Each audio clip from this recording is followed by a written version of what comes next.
All right, good morning. Happy Monday. Hope you had a good weekend. Still trying to get it together myself here a little bit, but hopefully you're good and stuff, and I'm really glad to have you here. Today at 1:10 p.m. when we meet for lab, first thing you'll do, turn in the density lab from last week. Next thing, problem set number 2 will be up, and like last week, you won't turn it in right away, but I would ask for you to put your answer to one of the problems on the chalkboard. We'll then go around, talk about it, ask any kind of questions you want, and then you'll turn it in once it's been self-corrected. We'll take quiz number 2, which has stuff from problem set 2 on it. About 30 minutes, about show your work, sample quiz 2 in the companion and online. And then we'll go next door and do the nomenclature lab. Now, nomenclature is chemical naming, all right?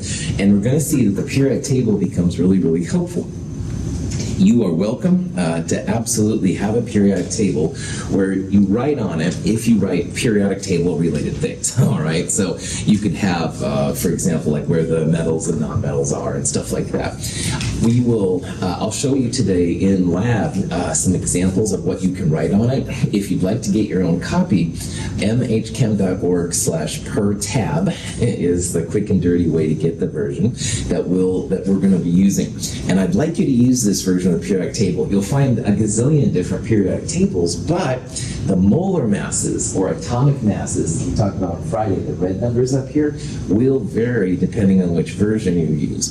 So if we all use the same one, hopefully our answers will all be the same, stuff like that.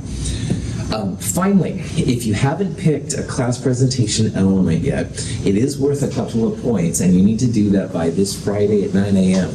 Now, a lot of you have already done it. Fantastic. If you haven't done it, send me an email with a couple of suggestions of one you like.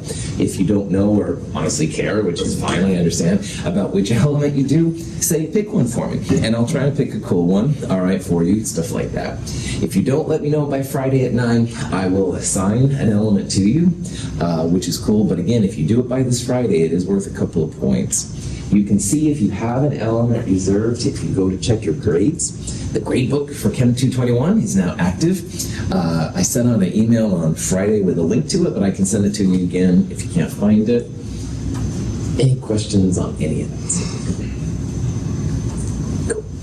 We're going through the periodic table, just talking about some of the groups right now. And at the end on Friday, we saw group 1A elements, which are called the alkali metals. Alkali metals are very reactive with water. They're really fun for demonstrations and stuff like that. Right next door are the alkaline earth metals. So alkali metals group 1A, alkaline earths group 2A. Alkaline earths have magnesium and calcium, which are so important for our bodies, for earth and stuff like that. But it also has strontium, barium, radioactive radium, kind of crazy, beryllium. A lot of them are used in fireworks. Magnesium was used to figure out how chemical reactions work. We'll talk more about that later. Kind of cool.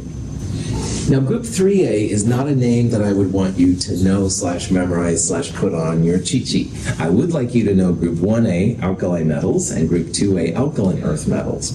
But group 3A, technically they're called acosigens. That's a weird name that hardly anybody except nerdy chemists use, so you are not required to know that. Once in a while, I'm going to refer to them as twisted metals. And I've got to go through some lectures before I'll let you see why I call them that. But just realize if I talk about twisted metals, it's group 3A. Now, gallium's really fascinating. Gallium, just a little bit warmer than room temperature, will melt. And early periodic tables actually listed gallium as a liquid. That's not seen as so correct, but you can do things like make spoons out of gallium. And here you go, here's a cup of tea. They did this in England a lot. Oh, thank you. And they stir with their gallium spoon, and the gallium totally melts into the tea. Ha ha ha. Chemists need to get a life, I know. But anyway, there's lots of kind of interesting things like that you can do. So aluminum, big time important, very, very important, very abundant in the Earth's crust. Boron is actually pretty important. Gallium. Thallium is a really interesting thing for forensic science. It's used a lot of times as poisons and stuff, which is kind of crazy.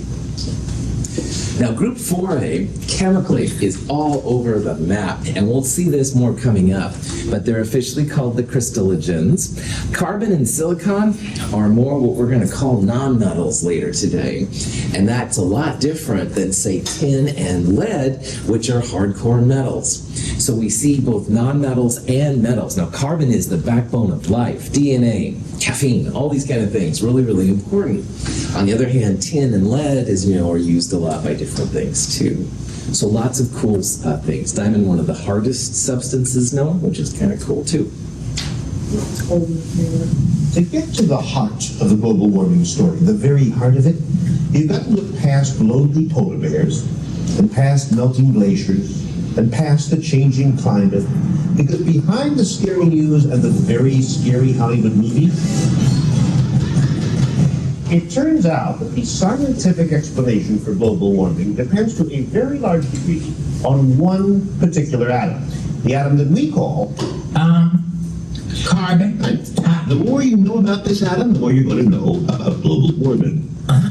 First of all, it's everywhere. The lead that we call lead in the pencil, it's not lead, it's Carbon. diamonds. Carbon. You, Me? yeah, you are mostly water, but if I squeeze you like a sponge, Like. Yeah. your dry weight, what's left of you, you're about 2/3 carbon. Great. Carbon's great, but can I have my everything else back? Please? Yes, carbon is the central element of life, so much so that everything that is alive, and I mean everything, from an amoeba to a whale, from a dandelion to a redwood tree, in fact, inside every cell, in every creature bar none, you will find Carbon.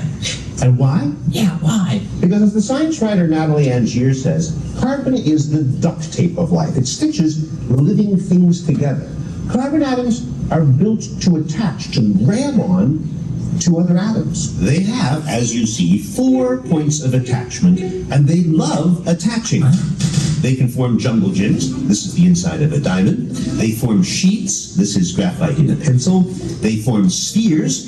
They are very social, which is why they are so suited to living things.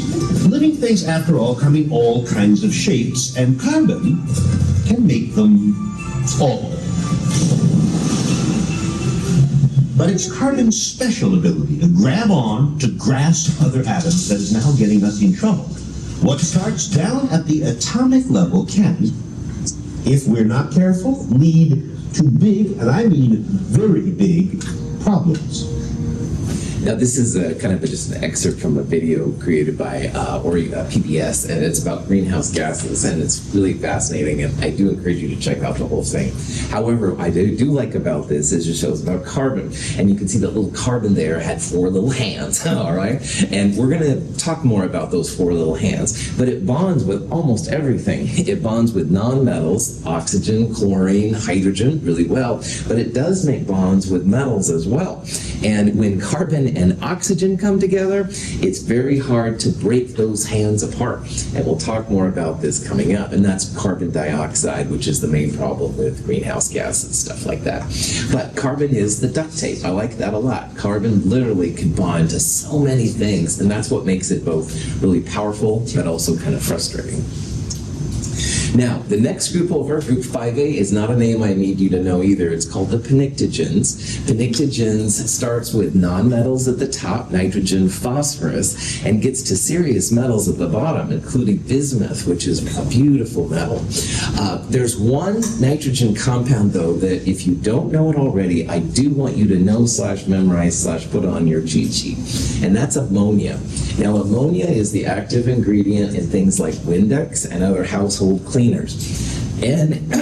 NH3 is the formula for ammonia.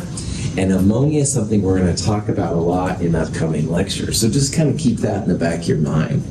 Now, phosphorus exists in several different forms, just like carbon does. There's white, red, and even a black phosphorus.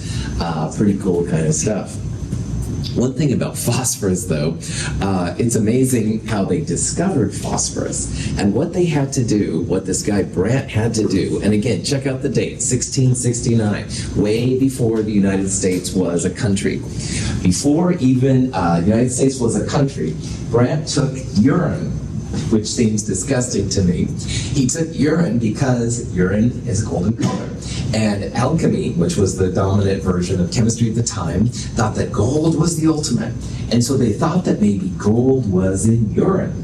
Well, no, there's no gold in urine. However, they did discover phosphorus. And honestly, phosphorus is really cool. It helps with fertilizers to make more food and stuff like that. So most chemists don't have to do such fun things like that, but just realize science knows no bounds. Now, the next group over is called the chalcogens. That's not a name you have to know either, but it is a really fascinating group of elements.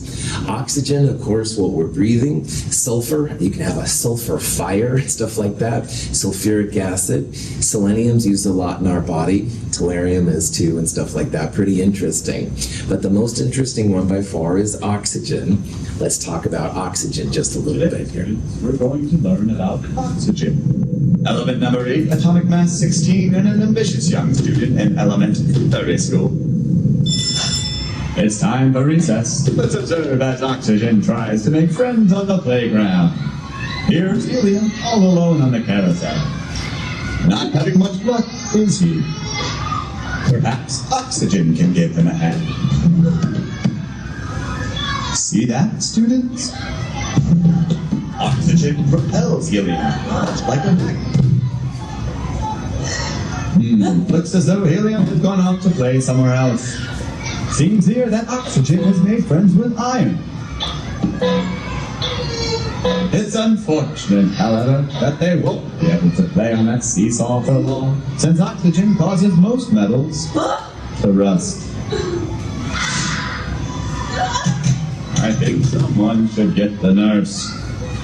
Oxygen has recovered quickly from his little bump and can now be seen playing with barium.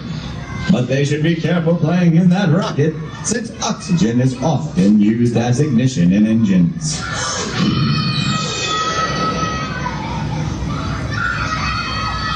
Curiously enough, barium is also used in fireworks, which produce a brilliant green hue.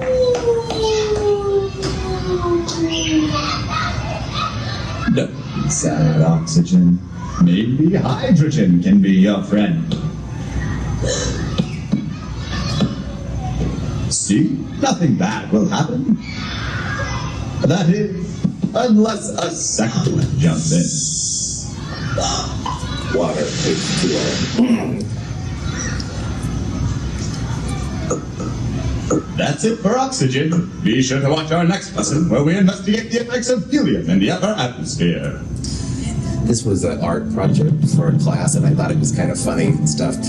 It does show again how oxygen can make lots of different bonds with different things. Well, it makes the green barium of fireworks. If you've ever seen a green firework, then you know where that comes from now. Of course, water is critical, and rusting is good. Now, earlier we said how carbon's like a duct tape. I would argue that oxygen is like a duct tape element too. It bonds with lots of different things, causes corrosions, but of course it's also really important. We'll talk about that more later. The reaction of sodium and chlorine is a vigorous one. We use sand to protect the flask from excessive heat.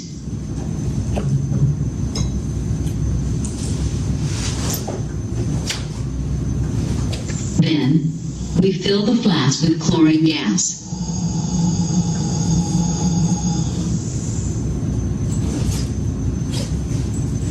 Next, we add sodium. And then a few drops of water to activate the reaction.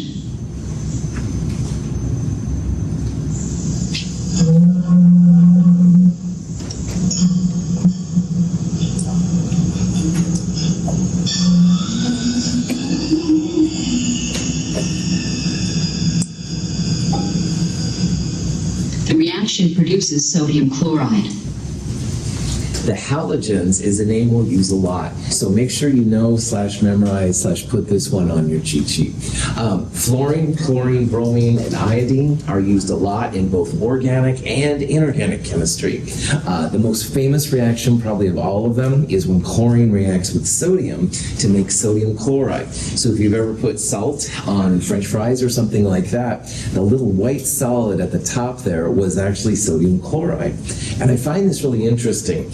Pure sodium metal, if you tried to ingest it, would make your thing explode. It would react with the water in your mouth and it'd be really bad and gross and stuff.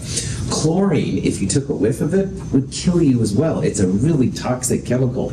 But when they come together to make sodium chloride, we all use it every day, and you need some of it every day. So in a chemical reaction, sometimes you'll start with really deadly things and end up with really safe things. And of course, the opposite can be true too. I'm trying to remember that. Just remember the name of people. They're halogen light bulbs. Yeah, they use some of these elements. A lot of them use chlorine. I think that's what they use mostly, but I'm not 100% sure. So you can consider that. Yeah, well, all chemicals can be good and bad. All right, so yeah, halogen lights, and again, help me if any of you are more automotive than I am, but they make a brighter light, so they're easier to see, like with cars, and that's a good thing. But there are always good and bad things and stuff. So cool. Good call. The noble gases is another name I'd like you to know, and we'll talk about it a lot. Now, the noble gases used to be called the inert gases because no one had made a compound. However, in the late 50s and early 60s, chemists started to be able to make compounds with noble gas. And one of my favorite ones that we'll talk about more in Chem 222 is this XeOF4 thing. It's a xenon center with an oxygen and fluorines around it. Noble gases have been used for a long time for balloons. Have you ever seen like a balloon festival? Most of the time in the United States anyway, they have helium inside it. Europe doesn't have apparently a lot of helium, so they use a lot more hydrogen. Hydrogen, though, is flammable. Helium, you can have a direct flame and it won't do anything. The transition metals are the B group metals. On Friday, we talked about how these guys here in the middle, which have a B nomenclature when you're using the quote-unquote American version of the periodic table, those have some special properties. And related to them, but slightly different, are the two groups of elements below them. The top row are called the lanthanides because the first element is lanthanum, so that's why apparently they're called the lanthanides. And the second row right there is called the actinides, because actinum is the first one. Now remember, when looking at the periodic table, 57 is lanthanum, and it goes right between barium and hafnium. So right in here on this periodic table, there's like a gap that goes down there. And the same thing here for actinum, it's between radium and ruthenium. You start down there at actinum and go right there. If you'd actually put those elements, it would just make the periodic table super wide. People like to keep everything on an 8.5 by 11 piece of paper, so I think that's why it happens that way.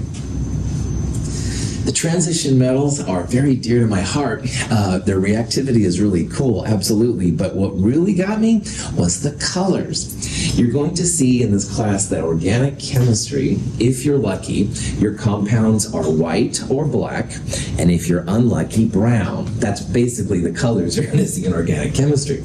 But wow, in inorganic chemistry, when you study metals, man, there's a ton of different colors. Now, some of them are colorless, definitely, but you see a lot of really neat ones. And if you go to places like Miller Paint here in Gresham, they have all these beautiful paint colors you can choose from.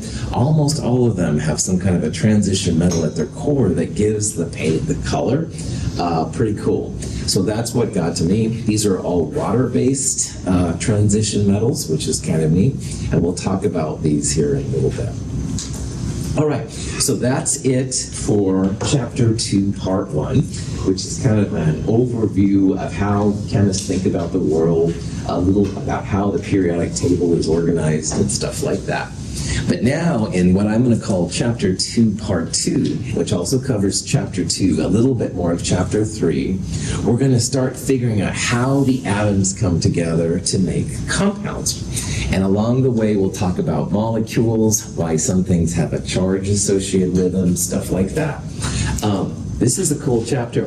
While the elements are great, hydrogen, oxygen, iron, whatever, the compounds they make are usually more useful to us as people. So, I've already talked about caffeine, one of my favorite molecules. That comes from carbon, hydrogen, nitrogen, oxygen, et cetera, et cetera. Not that those elements separately aren't cool, but caffeine is kind of my friend, so I kind of like it. It's just another tool in the arsenal of the chemist, and I'll try to reveal as many secrets here as I can. But first, a little poetry.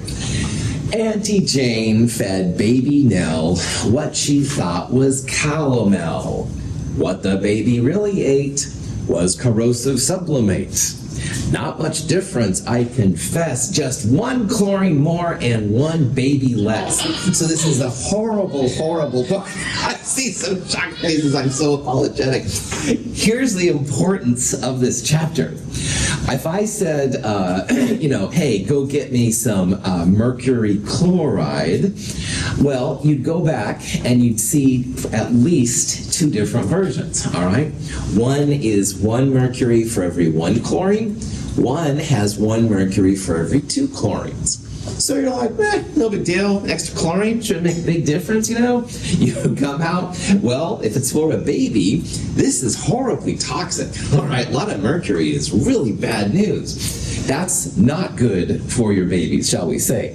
On the other hand, calomel, which is what we're going to call mercury 1 chloride, can be used to fight off infections in babies and stuff. There's good uses for it. So I put this ridiculous poem up because, wow, 1 extra atom can make a big difference, all right? You don't want to have the wrong formula. So we need a way to talk to each other about chemicals, all right? Because 1 extra oxygen, 1 extra chlorine, whatever, can make a big difference. Girl, Brenda song, we're doing our thing, yeah! Brought to you by H2O, baby! The coolest drink on the planet! Woo! Fuck H2O! What about H2O2? The seafood water, part 2! If you thought the original was great, wait till you get the molecular sequel! Okay, so Eric Andre is also kind of a fan of mine. You don't have to like any of my references to do well in this class. However, in this silly joke, H2O, of course, water, really important, all right? H2O2, hydrogen peroxide, and that is horrible. You wouldn't be able to drink it. It's good for cuts, to make sure your cuts are purified and stuff like that. Eric Andre totally brought this joke to light. 2 chemists walk in a bar. I'm a chemist, so I'll just have some H2O. That's what they say to the bartender. And the other one goes, LOL, I'll have some H2O2. Gives him a drink, looks like H2O. Both H2O2 and H2O are clear liquids. One scientist dies, obviously, idiot. Yeah. So anyway, just let you know, formulas, super important. All right, H2O versus H2O2, HgCl versus HgCl2, lots and lots of examples of how 1 extra atom or the deficiency of 1 extra atom can make a big difference. So, let's talk about compounds. Woo-hoo. Again, this whole section is just a way that we can begin to talk about how to name things. So if I send someone to the lab, they're going to get the right chemical. Now, there's lots of different kinds of chemicals in chemistry. No big surprise there, I'm sure. We're going to talk mostly about when 2 different atoms come together. So NaCl has a metal and a nonmetal to make compounds, and that's very, very common, something we're going to talk about. But I want to just briefly talk about other kinds of things. Sometimes the elements themselves will form different combinations. So while most carbon that we use is graphite in pencils, or maybe you've seen the diamonds, which are a form of carbon, there's also what's called buckyball. It's like a soccer ball of chemical carbon atoms all around, which is crazy. And we're all breathing oxygen right now, which is good. You wouldn't want it, which is O2, by the way. You wouldn't want to breathe ozone, all right? Ozone's great for having it in our atmosphere to protect against things coming to the Earth, but this would kill us if we took a big swig of ozone. So again, one extra atom, big difference. And then finally, next quarter, we're going to look at compounds that have all non-metals to them. Those are carbon compounds in organic chemistry. So we're going to spend many different lectures of different classes and stuff to go over these different things. But what we're going to do in this section is look at what more than 90% of chemistry is all about, all right? Just good old two different atoms coming together and trying to make things happen. So let's define some things real quickly here. A compound is a combination of two or more elements that have definite ratios, all right? So earlier on I showed you the picture of sodium chloride, NaCl. Sodium chloride is always one sodium to every one chloride. You will never have NaCl2 or Na2Cl, stuff like that, all right? Sodium chloride is always NaCl, one sodium for every one chlorine. Now, you can take a big thing of table salt and break it down, until finally you end up with a molecule of the compound, which is literally one NaCl molecule, all right? There's not more than one. Most of the time there's tons of them, but there's only one. You can take a molecule and break it down to the atoms. So if we had one NaCl, we could break it up into Na and Cl, not together.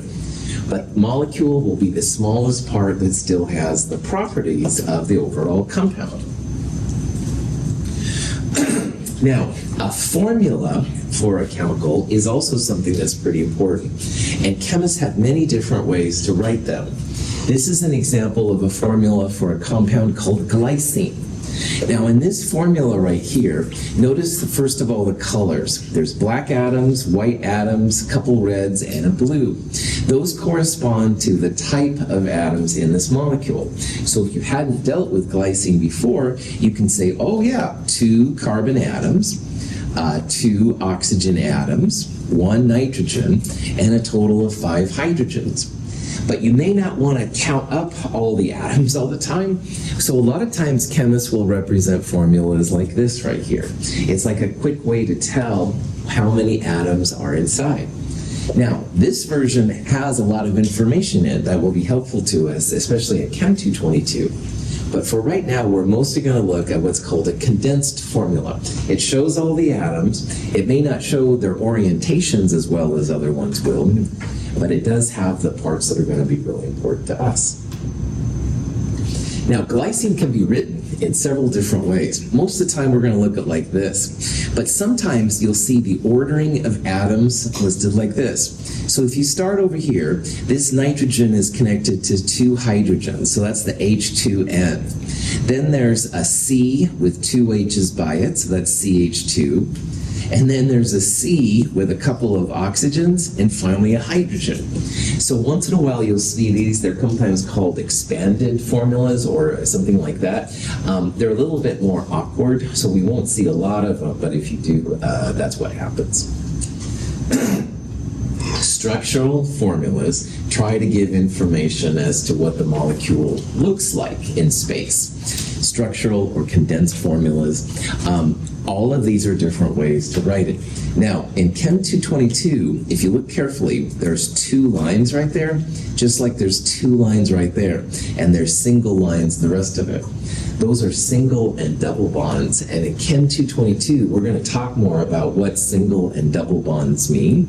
You don't need to worry about that right now in Chem 221, but later on that'll be something we'll discuss quite a bit. Now, my favorite way of seeing molecules when they show everything is like this, with the balls and stuff. They call it the ball and stick model. Excuse me. But once in a while, you'll see things that look like Teletubbies. I don't know how else to describe it, but anyway, they're called space-filling models. Most of the time, we're going to represent bonds as like handshakes between 2 atoms, all right? And that's what the ball and stick kind of represents. But in reality, like this nitrogen right here, the electrons around it kind of lead into the electrons around hydrogen. That's the bond that happens between the nitrogen and the hydrogen. These are kind of awkward, but if you do see them, they're actually probably more accurate. But in terms of learning and in terms of talking about things like glycine, that's the way you want to use. Here's another example. This compound is ethanol. So after seeing all this, you probably want to start drinking. I mean, after seeing all this, you probably want a greater appreciation for chemistry. Ethanol is drinking alcohol. All right, keep my day job. I know. Anyway, ethanol is CH3CH2OH. Now, up here with this molecule, here's the CH3, CH2 right there, and there's the red oxygen, the OH. So that's the ball and stick version. This is that wonky space filling kind of version. There's the OH, again, kind of hard to see. Once in a while, you'll still see versions like this. This is older kind of perspective drawings on how to draw it. The dashed lines go like into the screen. And these darker lines, like this one, are called wedges. They come out of the screen. So this is not as cool by any means as this way, but it is another way to represent these different molecules.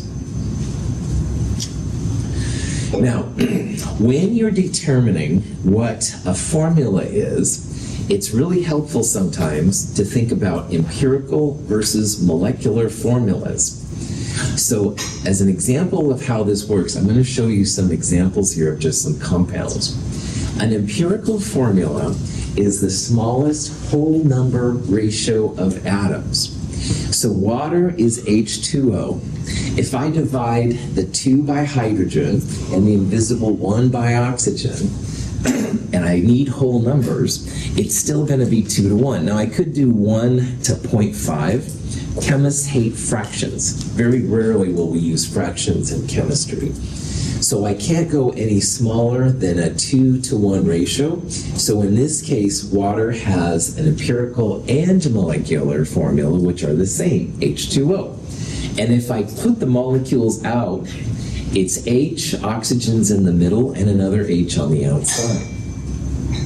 Now, let me show you this example. Good old hydrogen peroxide, the better version of water, or whatever Eric Andre said there in that stupid video I showed. But anyway, hydrogen peroxide is H2O2. Now, if I take both of those 2's in the H2O2 and I divide them by 2, I get a whole number ratio, 1 to 1. The empirical formula is, again, the smallest whole number ratio of atoms in the formula. I can divide the 2's by 2 to get 1 to 1. Empirical formula is HO. Structurally, the oxygens are in the middle and the hydrogens are on the outside. It's HOOH. Now again, why empirical formulas are important is because a lot of times when you're analyzing a compound, you need to know, you're going to get the empirical formula out first. So knowing that hydrogen peroxide has an empirical 1 to 1 ratio is important, but the actual compound has twice as many atoms in it. Yeah. I mean, in my high school chemistry, they likened empirical things to like the Baker's ratios. that would work. Yeah, you have to have a small number to make bread, but if you want 20 loaves of bread, you'd make more than that and stuff. I can see why that works. Yeah, that's okay. Other questions? I'm just going to go through a couple examples here kind of quickly to show the differences. Ethylene is what keeps our bananas fresh as they come from Central America or whatever to up here.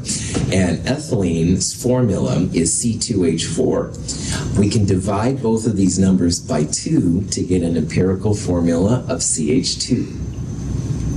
Ethane is a natural gas a little bit, C2H6. Divide both of those by 2 and you get CH3. Now, on the other hand, though, ethanol, C2H6O, is a 2 to 6 to 1 ratio. And I can't divide any of those and get whole numbers for atoms. Like I would always have like half of an oxygen. So ethanol has the same molecular and empirical formula, just like water. It's all about whole numbers. You'll very rarely use fractions in chemistry. But I also want to point out something important, because ethanol and a compound called dimethyl ether have the same molecular formula. They're both C2H6O. They have the same empirical formula, but in reality, the atom ordering is different. In dimethyl ether, which is a gas, by the way, the oxygen is between two carbons. And this stuff can be used to knock people out. It's a really interesting compound for that reason. On the other hand, ethanol is drinking alcohol. It has a carbon connected to another carbon, and that carbon is connected to the oxygen. And this is what's the active ingredient in beer and vodka and wine and these kind of things. So quite different uses. Ethanol is a liquid, dimethyl ether is a gas, but the formulas are the same. So you're beginning to see some of the things that chemists think about when they have a formula. Yeah. What determines the order? For example, could we have OH2? Cool. We're going to talk in Chem 222 about building these things. And we saw how carbon had like 4 hands on it. All right, carbon can never have more or less than 4 hands. Now, oxygen can always have 2 hands, we're going to see. And so usually, not all the time, but usually one of them is connected to a hydrogen. But in this one, they're both connected to carbon. So there's rules like that. That's more for Chem 222 than here. But hang tight, we're going to knock these out. Good. Yeah. Is that the same for like the structure? So like for example, for like hydrogen peroxide, it's like HOOH. Why isn't it HHOO? Good. Hydrogen has only 1 hand, all right? So the hydrogen almost always is on the outside, we're going to see.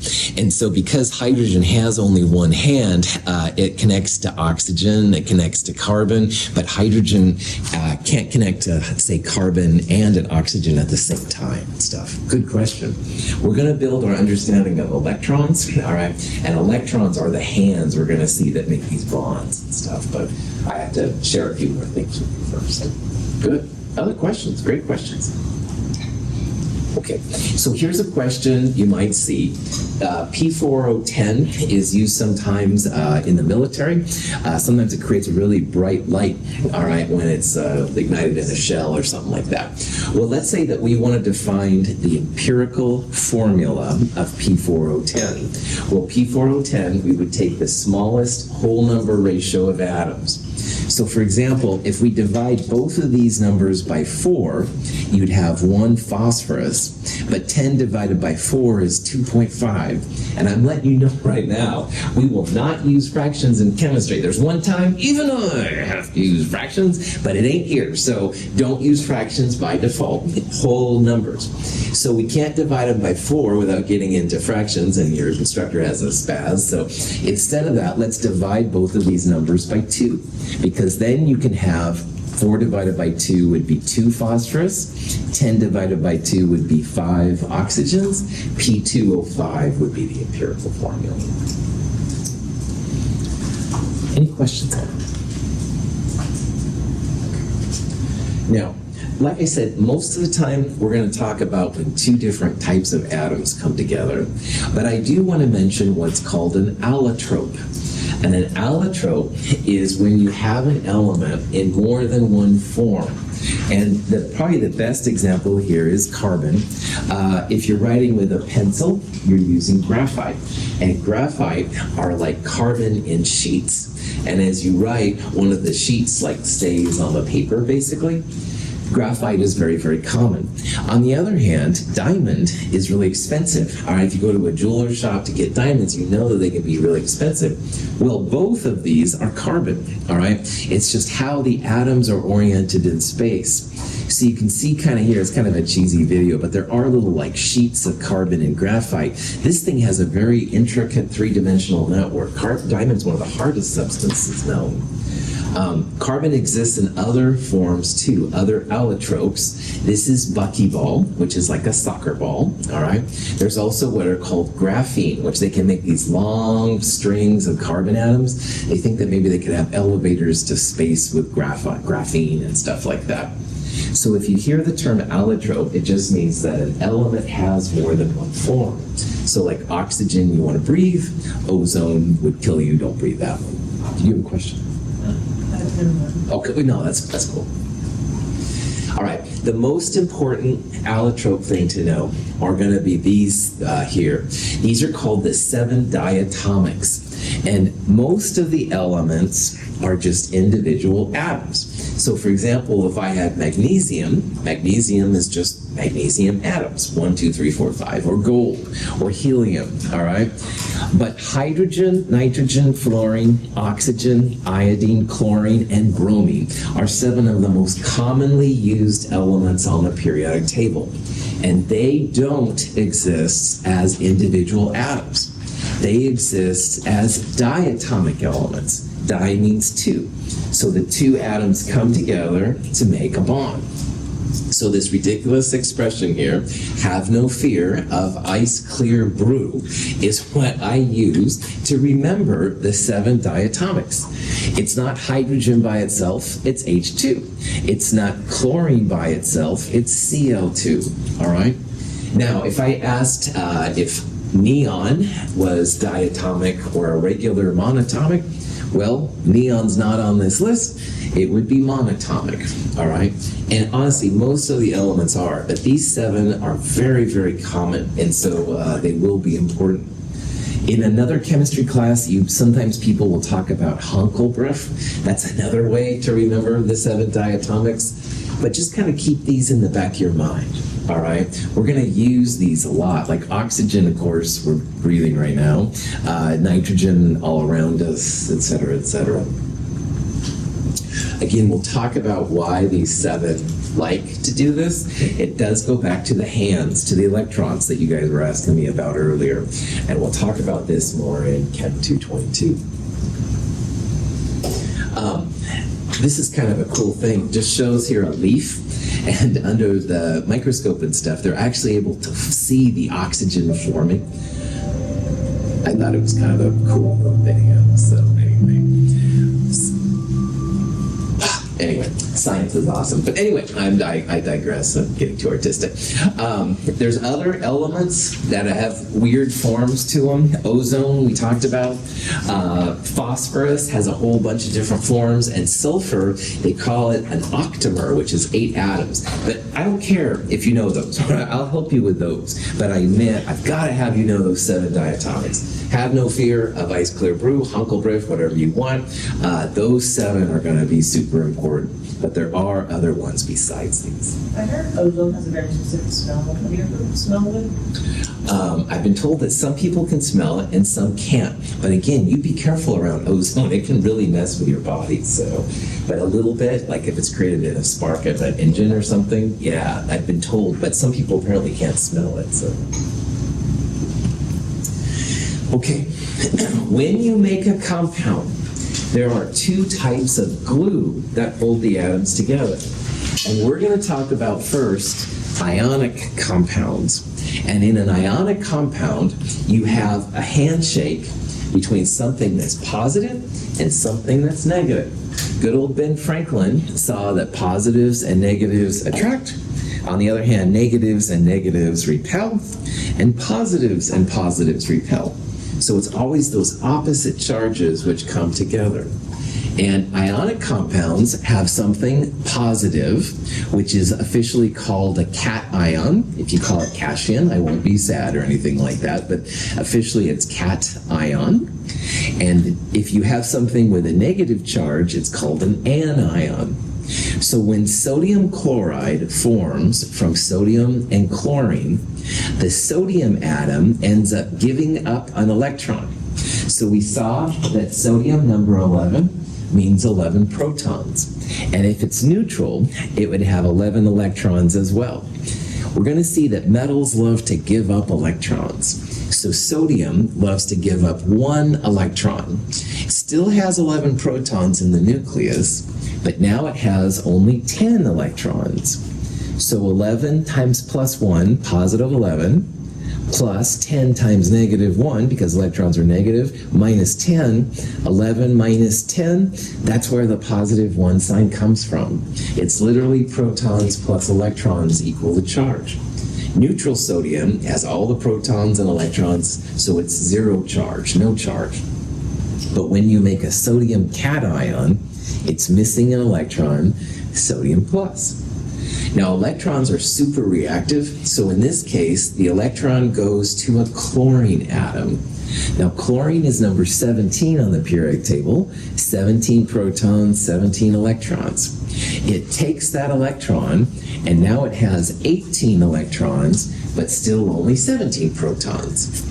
So 17 times plus 1, positive 17. And if you add that to 18 times negative 1, negative 18, 17 minus 18, minus 1. So a chlorine anion is just a chlorine with a negative charge. And a sodium cation is a sodium with a positive charge. And if you aren't used to the terms cation and anion, I completely understand. Meow. All right, I've already talked to several of you, probably too many of you, about cats, and you can like dogs or gerbils as far as I'm concerned, and you'll do fine in this class. However, cats have paws. Cat ions are positive, all right? There's a lot of jokes about the cats. When a magnesium... Oops, sorry, I didn't mean to go that fast through that. Anyway, cat ions are positive. I don't have a cool expression for anions or negative, but hopefully if you know that cat ions are positive, cats have paws. Anyway, questions on any of this experience? Okay, so ions, atoms with positive or negative charge. Cat ions are positive. They have more protons than electrons. Anions are negative. They have more electrons than protons. And we're going to see if you have a cat ion and an anion, pretty strong attraction, ionic bonds. Okay. When a magnesium atom loses 2 electrons, it becomes a cation. Magnesium, unlike sodium, prefers to lose 2 electrons. So magnesium, with 12 protons and 12 electrons initially, loses 2 electrons very, very readily, and it becomes a magnesium cation.